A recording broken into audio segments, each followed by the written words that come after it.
Alright guys, let's talk about book layout and what you can do for the inside of your book and the different parts of the inside pages.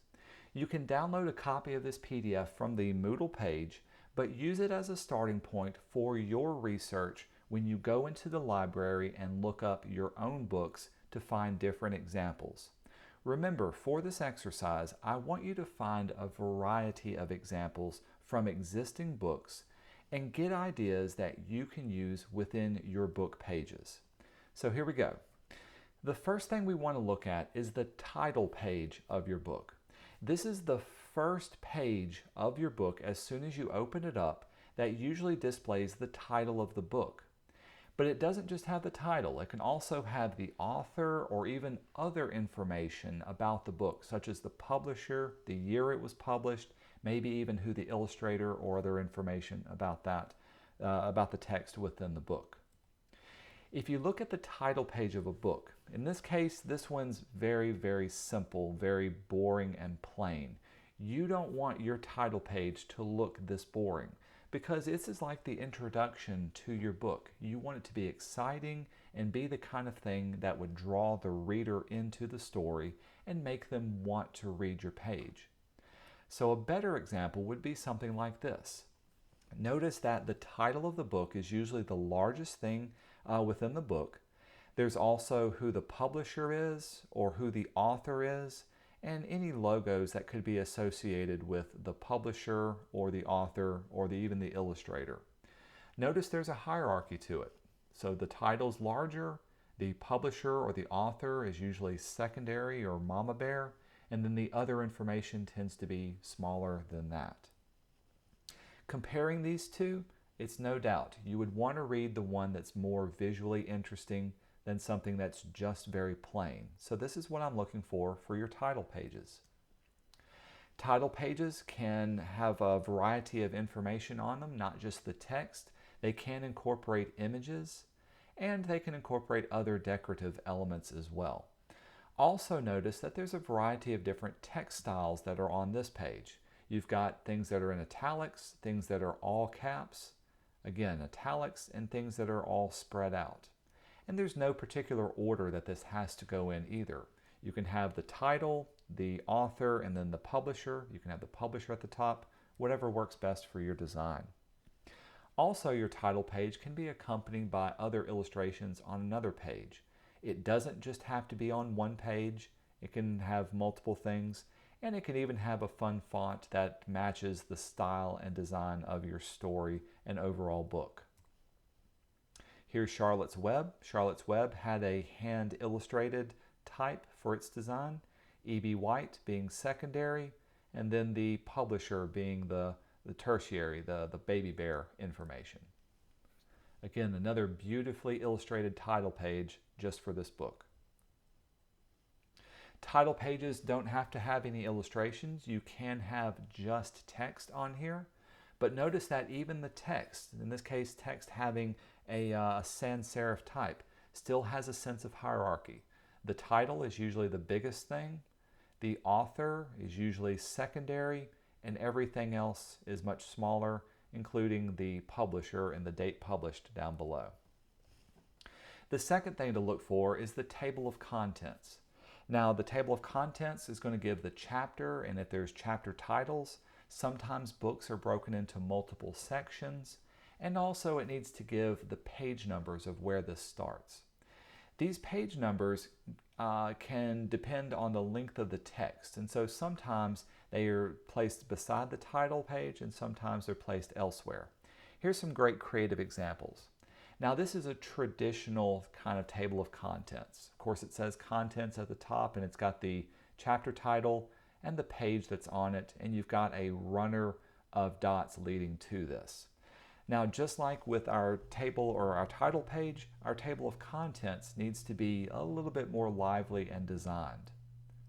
Here's another very simple but a little bit more effective way of displaying the page numbers and the chapter titles. In this case, it didn't need runners going all the way off to the side. Just using the alignment and the proximity of these two makes it very easy to read and also very aesthetically pleasing. You can use, in our case, ours is going to be done in black and white, but you can use different tones of color to indicate this part. And in this case, it's also broken up into chapter, the page number, and then the chapter title itself. They don't have to be listed one on top of the other. In this case, you can have the chapter title nice and big, in this case using a funky font to go along with the color of it. You can incorporate images into the background. In this case, it's got the publisher's text on one side and then the table of contents linking over to the other. You can use a variety of different type sizes to place emphasis on the chapter titles and the page numbers as well. And so these are some things to think on and to look for your table of contents. As far as runners go, now runners are either at the top, and these are known as headers, or at the bottom of your page, and these are known as footers.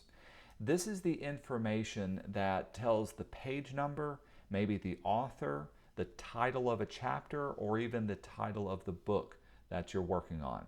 There is no set placement for this information, but there are some different ways you can lay it out. Keep in mind, so the proximity of everything that's placed on here. So you've got a page number, and in this case you've got either the chapter or the book title on top of this, and there can be some decoration that goes along with that page. Sometimes it's kept very, very plain, and it's kept on one side. So in this case, we've got a runner at the top, you've got the chapter numbers on either side, and the chapter title and the section title inside next to the spine of your book. I know it's a little bit blurry to see, but sometimes you can incorporate the author, and in this case it's centered on the top of the book. Or you can have the chapter title centered at the top of the book with the page number on the side. In dealing with page numbers, there's a variety of different ways of laying this out as well. And so it should complement your body copy, but it shouldn't look exactly like your body copy. Usually page numbers are a little bit larger or smaller than your body copy. Again, you can have them at the bottom of the page. In this case, it would be known as a footer, or you can place things at the top of the page, and this is known as a runner. Other types of decoration in order to break up the page number from the other text is to add a little dot or add some sort of decoration in between there. In this case, they've added a bullet point. In this case, down at the bottom, you can see that they've added a little outline that causes a reverse text for your text, or for the page number that you're working with. Here's another great example down at the bottom. In this case, they've used area that's cut off on the side of it. It doesn't have to be the same small type either. In this case, they're using very large numbers for their page numbers. Now, do be aware that sometimes this won't be appropriate for a chapter book. This is really great for textbooks, and especially if you needed to know exactly where you're at. But again, this is an option that you can do for your design.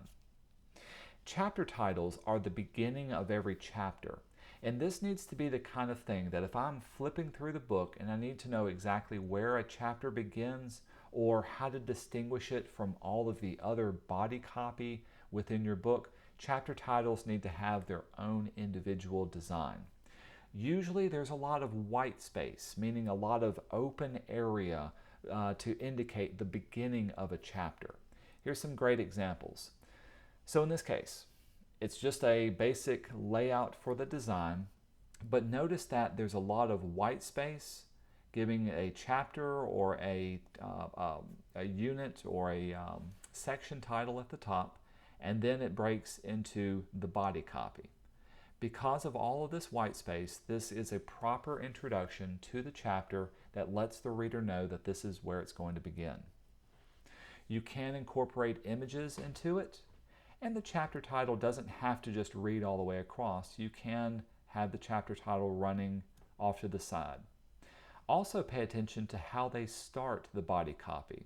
In this case, they've done it with a large drop cap, and then they've got italics on the first line. Then everything else under it becomes regular body copy. In this case, they've used just text.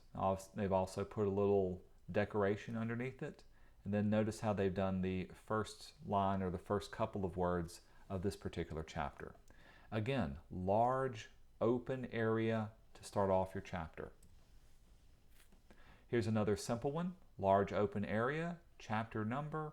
In this case, this chapter didn't even have a title to it, so they just gave it a number itself, and then some decoration, and they launched into the title itself. Here's another great one. In this case, this chapter had a title, and they worked the title into the design. Again, large open area. They chose to put chapter 1 here, and then the title, and then they go into the actual chapter body copy. In this case, starting it with a drop cap. Whatever you do to one chapter title, you're going to need to keep it consistent throughout the entire book. So if I was to look at chapter 2 within this book, I'm pretty much guaranteed that it should have the same style of how they treated chapter 2 up here, the title of it, and the starting point for the individual chapter itself. In this case, they've got the chapter starting on one side of the page, having a complementary image on the other. You can do lots of different things with the margins of your page. In this case, this chapter will have a different margin from the inside pages. The chapter number and title have their own individual fonts and placement of all of their information too.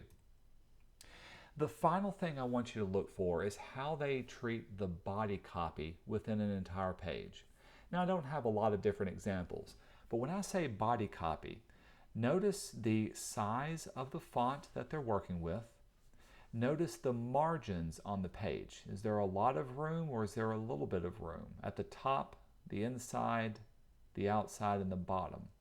Also notice the leading on your page. Is it really close together or is it more spread apart? Each one of these has or indicates a different kind of makeup and how things can be read. So as you pick up the books in the library, I want you to look through and try to find a variety of different ways chapter titles have been done, a variety of different ways page numbers have been done, a variety of different ways headers and footers and runners have been done, a variety of different table of contents, and finally, a variety of different title pages to your book. This is all separate from doing the cover of your book. Now at first, we're going to be dealing with the inside pages to work in.